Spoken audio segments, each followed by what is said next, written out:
اللہ کی قسم، جھک جانے میں جو عزت ہے وہ سر اٹھانے میں نہیں ہے، چپ رہنے میں جو سکون ہے وہ جواب دینے میں نہیں ہے۔ ایک عورت نے پوچھا، یا رسول اللہ میرے خامند کا میرے اوپر کیا حق ہے؟ آپ نے فرمایا تیرے خامند کے جسم پہ پھوڑے نکل آئیں اور ان میں گندا پانی جمع ہو جائے اور تو زبان سے چاٹ کے اس کے زخم صاف کرے تو بھی تو نے خامند کا حق ادا نہیں کیا۔ دونوں کو بیلنس کیا ہے۔ بہترین مسلمان وہ ہے جس کا بیوی کے ساتھ اچھا سلوک ہو۔ جب تک آپ کو صبر اور برداشت کرنا نہیں آئے گا آپ کی زندگی خوبصورت نہیں ہو سکتی۔ غصے کو پینا سیکھو، غصے کو دبانا سیکھو، غصے کے وقت چپ رہنا سیکھو تو آپ کی زندگی بڑی خوبصورت ہو جائے گی۔ دل دریا سمندروں ڈوبے کون دلاندیاں جانے ہو، وچے بیڑے وچے جھیڑے وچے ونج مہانے ہو۔ میرے نبی نے گھروں کو آباد کرنے کا ایک خوبصورت طریقہ بتایا کہ اس زبان پہ قابو کر لو، اس زبان پہ قابو کر لو، خاموش رہنا سیکھ لو۔ غصے کے بیوی کو غصہ چڑھ جائے تو خامند چپ کر جائے، خامند کو غصہ چڑھے تو بیوی چپ کر جائے تو آپ کا گھر خوبصورت رہے گا۔ اگر دونوں ہی آگ لگ گئی اور دونوں ہی بولنا شروع ہو گئے تو آپ بھی گئے، آپ کے بچے بھی گئے۔ اپنی زبان پہ قابو پانا سیکھو۔ ہماری ایک دھوبن تھی ماسی شریفہ، فوت ہوگی بیچاری، وہ تھی بڑی لڑاکی، چھوٹے قادی آئے تھے، چنگا شرلی پٹاخہ ہے، تو وہ آئی میری بہن کے پاس، کہتی بی بی میریاں نوواں میرے نال بڑا لڑدیاں، لڑتی آپ تھی، میریاں نوواں میرے نال بڑا لڑدیاں، میں نے کوئی تویز دے کہ ساریاں میریاں نوکر بن جانا۔ اب میری بہن کو تو پتہ تھا کہ ماشاءاللہ آپ سوا سیر ہے، تو میری بہن تویز گنڈے کا ہمارے ملک میں بڑا رواج ہے، تو ایسے الٹی سیدھے لکیریں لگا کے نا تو رول کر کے چھوٹا سا بنا کے نا کہا کہ ماسی جب تیری لڑائی ہونے لگے تو یہ تعویذ تم نے یہاں رکھ لینا اور چک مار لینا ایسے، اور اس کو گرنے نہیں دینا، گر گیا تو وہ تیری خیر کوئی نہیں۔ اور اس نے کیا کیا، اس کو چپ کروانے کا طریقہ، تو تعویذ کی تو بڑی اہمیت ہوتی ہے۔ تو ایک ہفتے کے بعد آ گئی، بی بی تو بڑا چنگا تعویذ دیتا، ساری لڑائی ختم ہو گئی کیونکہ ماسی شریفہ چپ ہو گئی۔ تو یہ سب ان عورتوں کو بھی تعویذ دیتا ہوں، ماسی شریفہ والا آپ کو بھی دیتا ہوں۔ ماسی شریفہ والا تعویذ لے لو، آپ کی زندگی بڑی خوشحال ہو جائے گی۔ اللہ کی قسم، جھک جانے میں جو عزت ہے وہ سر اٹھانے میں نہیں ہے، چپ رہنے میں جو سکون ہے وہ جواب دینے میں نہیں ہے۔ آپ خاموش رہنا سیکھو، آپ اپنے بچوں کو عزت دینا سیکھو، اپنے بچوں کو ٹائم دیا کرو۔ یہاں مرد کی بھی جاب ہے، عورت کی بھی جاب ہے، تو بچے نظر انداز ہوتے ہیں، ان کو ٹائم دو۔ میرے نبی نے فرمایا اکرموا اولادکم، اپنی اولاد کو عزت دو، اور آپ نے فرمایا خیرکم خیرکم لأہلہ، سب سے بہترین مسلمان وہ ہے جو بیوی سے اچھا سلوک کرے۔ اور ایک عورت نے پوچھا، یا رسول اللہ میرے خامند کا میرے اوپر کیا حق ہے؟ آپ نے فرمایا تیرے خامند کے جسم پہ پھوڑے نکل آئیں اور ان میں گندا پانی جمع ہو جائے اور تو زبان سے چاٹ کے اس کے زخم صاف کرے تو بھی تو نے خامند کا حق ادا نہیں کیا۔ دونوں کو بیلنس کیا ہے۔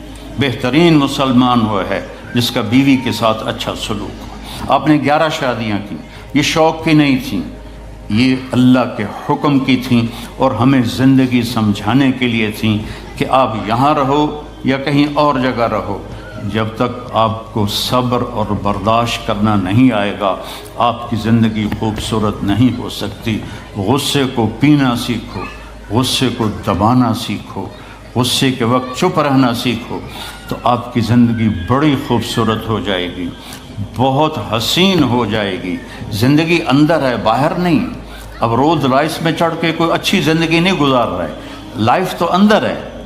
دل دریا سمندروں ڈوبے کون دلاندیاں جانے ہو، وچے بیڑے وچے جھیڑے وچے ونج مہانے ہو۔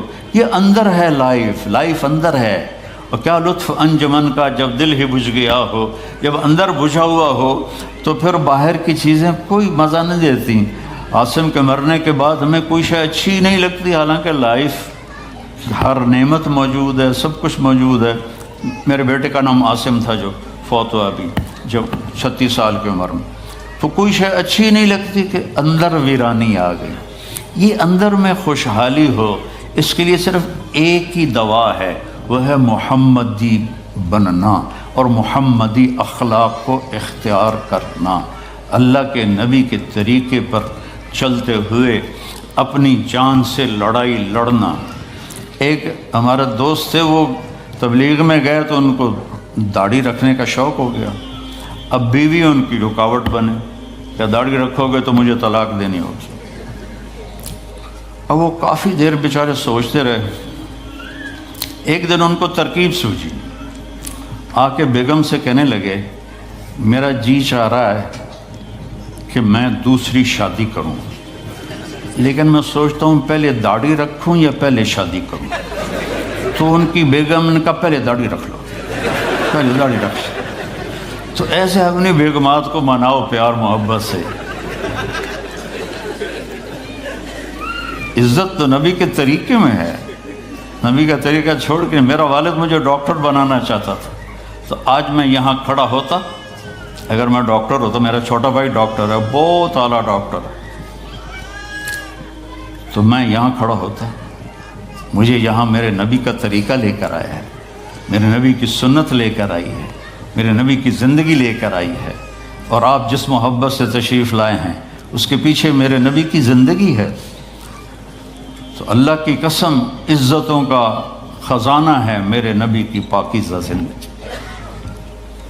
تو آپ نے ہمیں پوری زندگی گزار کے دکھایا۔ حضرت عائشہ کی دلداری فرما رہے ہیں، عائشہ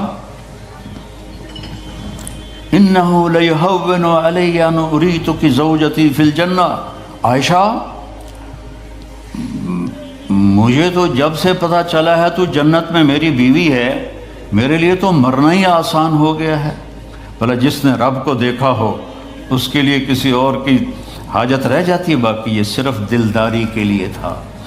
ایک دوسرے کی تعریف کرو، ایک دوسرے کے لیے اظہار محبت کرو۔ آج کا ماحول ایسا ہے، بیگم سے کہو گے آئی لو یو، کی خیرت ہے کی ہے، وہ تم سے کہے گی آئی لو یو تو تم بھی پوچھو گے خیرت ہے، کوئی چکر تو نہیں آ رہا۔ اظہار کرو، اظہار محبت کرو، اس سے آپ کے پاؤنڈنگ ہوگی۔ اولاد کو ماں باپ سمجھتے ہیں بس ہماری اولاد ہے، ہمیں ان سے پیار ہے، ان کو عزت دو، ان سے اظہار محبت کرو۔ ڈاکٹر عبدالحی صاحب ایک بڑے بزرگ گزرے ہیں، وہ اپنے ایک مرید کے ہاں کھانے پہ گئے تو پوچھنے لگے کھانا کس نے بنایا؟ تو مرید نے کہا جی میری بیگم نے بنایا۔ کہا اس کو بلاؤ۔ ان کی بیگم آ گئی تو فرمانے لگے بیٹی آپ کا کھانا کھایا بہت ہی اچھا تھا، بہت مزے کا تھا۔ وہ رونے لگی دھاڑ دھاڑ۔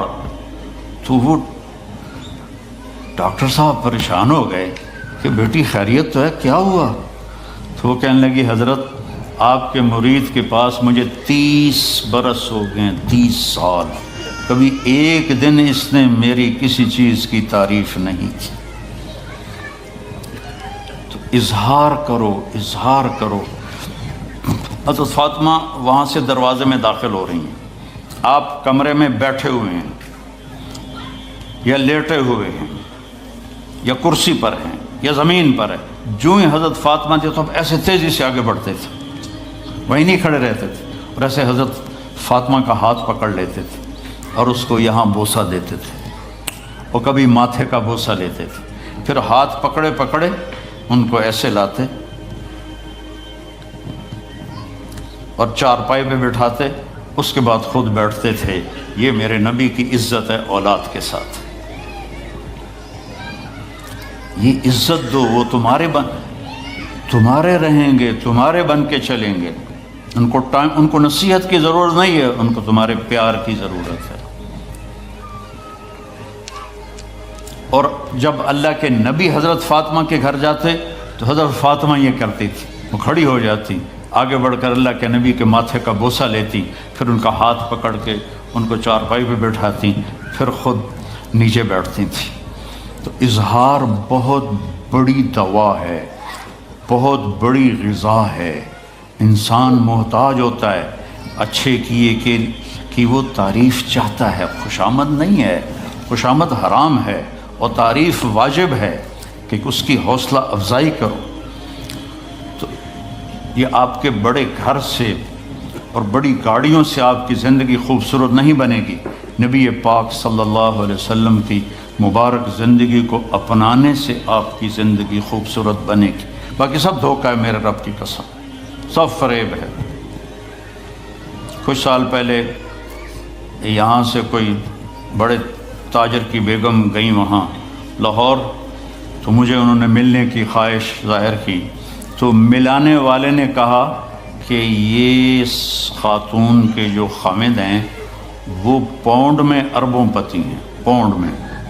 کہا ٹھیک ہے۔ وہ آ گئی اور آ کے رونا شروع کر دیا کہ لوگ مجھے سمجھتے ہیں میں بڑی خوش قسمت ہوں، بڑی دولت ہے، بڑی گاڑیاں ہیں، لیکن میں سب کو کیا کروں، میرے خامد کا سلوک ہی اچھا نہیں۔ ہر شے اس نے زیرو کر دی کہ سلوک اچھا نہیں۔ اس کے چند دن بعد ایک اور واقعہ پیش آیا۔ ایک نوجوان میرے پاس آیا کہ حضرت اللہ نے دنیا کی ہر دولت دی ہے، ہر شے دی ہے، لیکن میری بیوی کی زبان 30 فٹ لمبی۔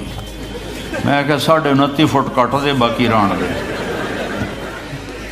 کہ اس کی زبان بڑی لمبی ہے، میں تنگ، اگر بچے نہ ہوتے تو میں اس کو طلاق دے دیتا۔ تو بھائی بہنوں، بچوں، بچیوں، اگر زندگی کو خوبصورت بنانا ہے تو نبی کا طریقہ ہے، اللہ کی قسم اس کے سوا کوئی طریقہ نہیں۔